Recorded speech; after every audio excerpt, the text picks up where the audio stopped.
ஷியாக்களின் கொள்கையை அப்படியே உள்வாங்கிக் கொண்டு அதை சுன்னத்துவல் ஜமாத்தாக பிரஸ்தாபித்துக் கொண்டிருக்கக்கூடிய மார்க்கம் விளங்காத சில மடையர்கள் சஹாபாக்களை திட்ட துவங்கி இருக்கிறார்கள். அதில் ஒன்று ஹஜ்ரத் முஆவியா ரலியல்லாஹு தஆலா அன்ஹு.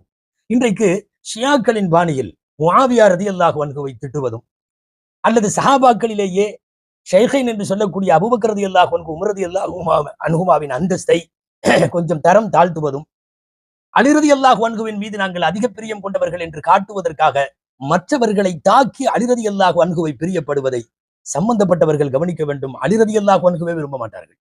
அலி ரலியல்லாஹு அன்ஹுவை விரும்ப மாட்டார்கள்.